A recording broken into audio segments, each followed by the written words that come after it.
സേഫായി സെറ്റായിട്ടിരിക്കുന്നു വിശ്വസിക്കുന്നു. ഞാനുണ്ടല്ലോ കൊല്ലൂർ അമ്പലത്തിൽ പോയിട്ട് തിരിച്ചു വരുന്ന വഴിയാണ്. അപ്പോൾ കേരളത്തിൽ നിന്ന് കൊല്ലൂർ അമ്പലത്തിലേക്ക് പോകാൻ നിൽക്കുന്ന ആൾക്കാർക്ക് ഉപകാരപ്പെടും എന്നുള്ളത് കൊണ്ടാണ് ഞാൻ ഇങ്ങനൊരു വീഡിയോ ചെയ്യുന്നത്.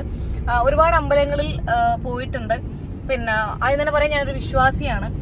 ഇപ്പം ഇന്ന് നമ്മൾ പോയ സമയത്ത് എന്ന് വെച്ച് കഴിഞ്ഞാൽ നിങ്ങളുടെ കയ്യിൽ നല്ല ഒരുപാട് പൈസ ഉണ്ടെന്നുണ്ടെങ്കിൽ നിങ്ങൾക്ക് ഫ്രീ ആയിട്ട്, അതായത് ഒരുപാട് ക്യൂ ഒന്നും നിൽക്കാതെ തളരാതെ ദൈവത്തിന് അടുത്ത് പോയി നിങ്ങൾക്ക് കാണാൻ വേണ്ടി പറ്റും. കയ്യിലൊരു 500-ൽ കൂടുതൽ എത്ര ഉണ്ടെങ്കിലും, അത് 1000 ആവാം, 10,000 ആവാം, 1,00,000 നിങ്ങൾ മുടക്കുകയാണെന്നുണ്ടെങ്കിൽ നിങ്ങൾക്ക് വേണ്ടി ഒരു അരമണിക്കൂറേക്ക് ബാക്കിയുള്ള ആൾക്കാരെ അവിടെ നിർത്തിയിട്ട് നിങ്ങൾക്ക് ദൈവത്തെ കാണാനൊക്കെ പറ്റും.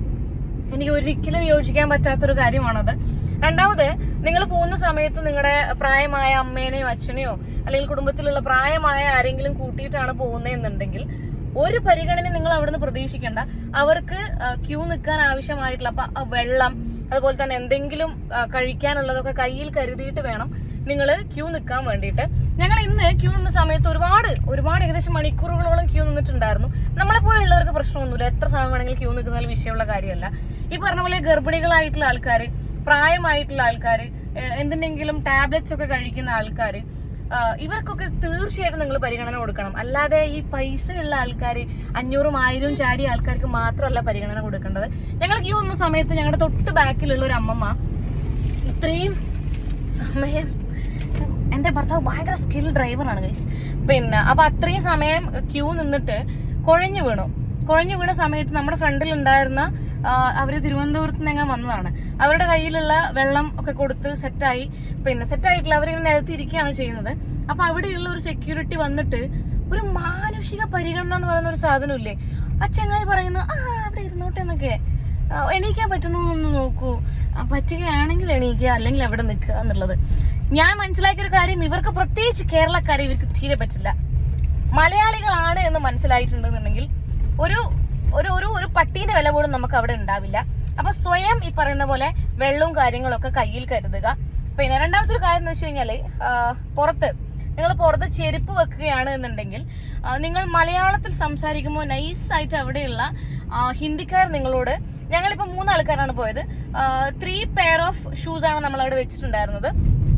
ഇവരുടെ മെയിൻ പരിപാടി എന്താണെന്ന് വെച്ച് കഴിഞ്ഞാൽ അവിടെ എവിടെയും ഇംഗ്ലീഷിലൊന്നും അവർ ബോർഡ് എഴുതി വെക്കില്ല.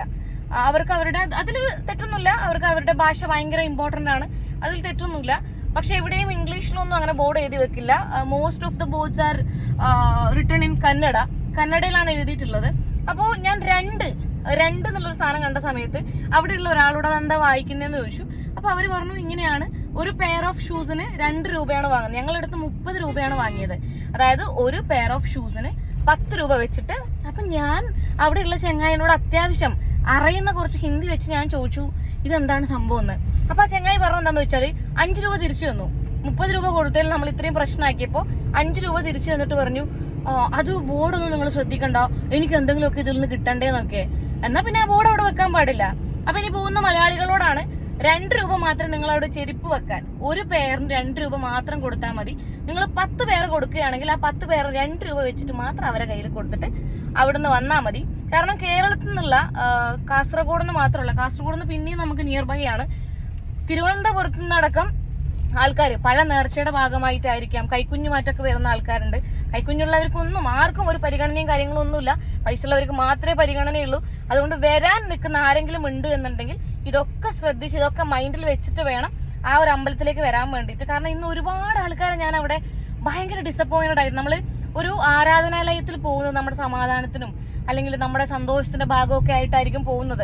ഒരുപാട് മുഖങ്ങൾ ഞാൻ അവിടെ കണ്ടിട്ടുണ്ടായിരുന്നു, ഭയങ്കര ഡിസപ്പോയിന്റഡ് ആയിട്ട് എന്താ ഇതെന്നുള്ള ഒരു ക്വസ്റ്റ്യന്റെ പുറത്ത് പോകുന്നത്.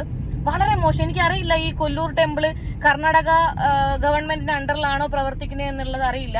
അങ്ങനെയാണെങ്കിൽ തന്നെ ഉണ്ടല്ലോ, പ്ലീസ് നോട്ട് ദിസ്, ഭയങ്കര മോശമാണിത്. Seriously guys. പറയാൻ വിട്ടുപോയ വേറൊരു കാര്യമുണ്ട്.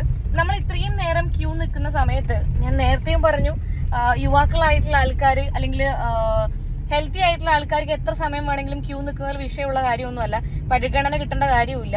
പക്ഷെ ഈ പറഞ്ഞ പോലെ ഗർഭിണികളായിട്ടുള്ളവരും വയസ്സായിട്ടുള്ളവരും ഈ പറയുന്ന കൈക്കുഞ്ഞുമായിട്ട് വന്ന ആൾക്കാർക്കൊക്കെ ഇരിക്കാനുള്ള സംവിധാനമെങ്കിലും, നിങ്ങൾ ക്യൂ നിൽക്കുന്ന സമയത്ത് എവിടെയെങ്കിലും ഇരിക്കാനുള്ള സംവിധാനമെങ്കിലും ഒരുക്കണം. പിന്നെ മെയിൻ ആയിട്ട് പറയേണ്ട ഒരു കാര്യം എന്താണെന്ന് വെച്ച് കഴിഞ്ഞിട്ടുണ്ടെങ്കിൽ, വെള്ളം കുടിക്കാനുള്ള ഓപ്ഷൻ ഒന്നുമില്ല.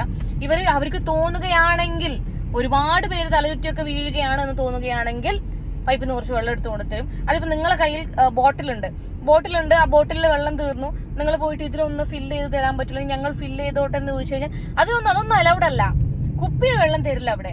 കാരണം നിങ്ങൾ എങ്ങനെ ആ കുപ്പിയിൽ വെള്ളം കൂട്ടി പുറത്തു പോയി അത് വിറ്റ് അതിലൊരു 20 രൂപ നിങ്ങൾ ഉണ്ടാക്കിയാലോ, ആ ഒരു കുപ്പി വെള്ളത്തിൽ ആ 20 രൂപയിൽ നിങ്ങൾ ഇനി ജീവിച്ചാലോ? അങ്ങനത്തെ ഒക്കെ പ്രശ്നമുണ്ട്. അതുകൊണ്ടാണ് ഞാൻ മെയിൻ ആയിട്ട് പറഞ്ഞത്, പോകുന്ന ആൾക്കാർ നിങ്ങൾ വെള്ളം തീർച്ചയായിട്ടും കയ്യിൽ കരുതുക. എന്തെങ്കിലും തിന്നാനും കൂടെ, ഈ പറയുന്ന പോലെ ഷുഗർ പേഷ്യൻസോ അങ്ങനെ എന്തെങ്കിലും ഉള്ള ആൾക്കാരാണെന്നുണ്ടെങ്കിൽ അതും കൂടെ കയ്യിൽ കരുതുക. ഇത് പറയണം എന്നെനിക്ക് തോന്നി. കാരണം ഒരുപാട് പേർക്ക് ഇത് യൂസ്ഫുൾ ആയിരിക്കും, ഒരുപാട് ദൂരത്തു നിന്നൊക്കെ വരുന്ന ആൾക്കാർക്ക്. സോ